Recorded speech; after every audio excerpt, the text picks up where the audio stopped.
বন্ধুরা, এই মেয়েটি বাড়ি ফিরছিল, তখনই পিছন থেকে এই দুজন এসে বলে, দিদি আপনি 1,00,000 টাকার ফোন 10,000 টাকায় নিবেন, এটা নতুন আইফোন, যেটা নতুন নতুন লঞ্চ হয়েছে। তখন এই মেয়েটি বলল, কিন্তু আপনারা 1,00,000 টাকার ফোন 10,000 টাকায় কেন দিচ্ছেন? তখন এসে বলল, এই ফোনটাকে আমরা এত কম দামে বিক্রি করছি কারণ এটা চুরি করা ফোন। এই কথা শুনে এই মেয়েটি নিতে চায় না আর বলে, না না আমি এটা নিব না, যদি আমি এটাতে সিম ভরিয়ে ব্যবহার করি তাহলে যদি আমাকে পুলিশে ধরে ফেলে তাহলে কি হবে? তখন এই মেয়েটি বলল, আরে দিদি এই ফোনটা আমি 1 মাস থেকে ব্যবহার করছি, এটাতে আমার সিম ঢুকানো আছে, কিন্তু আমার সঙ্গে তো কোনো কিছু হলো না। আর এমনিতেও আপনি এত সুন্দর, আপনি যদি এই ফোন দিয়ে ইনস্টাগ্রামে রিলস বানান তাহলে তো আপনি ভাইরাল হয়ে যাবেন, সবাই আপনাকে চিনবে। ভেবে নাও ভাইরাল হতে গেলে ভালো কোয়ালিটির প্রয়োজন হয়, আর এই ফোনের কোয়ালিটি তো তুমি জানোই। এরপর এই মেয়েটি এটা কিনতে রাজি হয়ে যায় আর সে তাদেরকে 4,000 টাকা দিয়ে নিজের পুরনো ফোনটি দিয়ে দেয়। তার কাছে 10,000 টাকা ছিল না। এরপর সে তাকে আইফোনটি দিয়ে আবার তার সিমটা খুলে নেওয়ার কথা বলে আইফোনটিও নিয়ে তারা পালিয়ে যেতে থাকে। তখনই একথা কিছু এই লোকটি দেখে ফেলে, তাদের দাঁড় করিয়ে একটা থাপ্পড় লাগিয়ে দেয়া আর বলে, তোমাদের লজ্জা করে না? তোমরা ওই মেয়েটির ফোন চুরি করে পালিয়ে যাচ্ছ,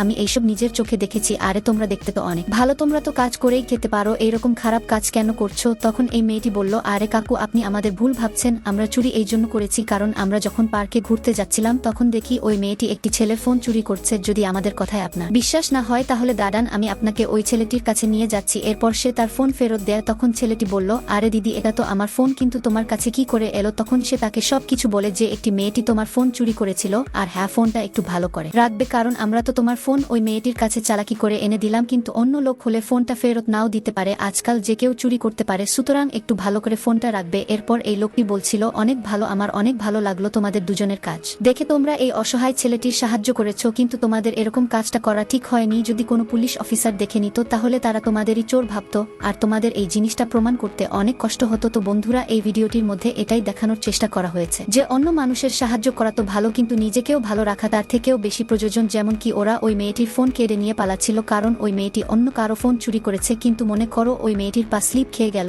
আর সে পড়ে গেল, তো ঠিক আছে চোর, কিন্তু রেসপেক্ট করা অনেক প্রয়োজন। যদি আপনার আশেপাশে কোনো এরকম ঘটনা হয় তাহলে সোজা পুলিশকে কমপ্লেন করুন। বন্ধুরা, যদি এই ভিডিওটি একটু ভালো লেগে থাকে তাহলে একটা লাইক তো অবশ্যই করবে আর কমেন্টে জানাবে তুমি হলে কি করতে।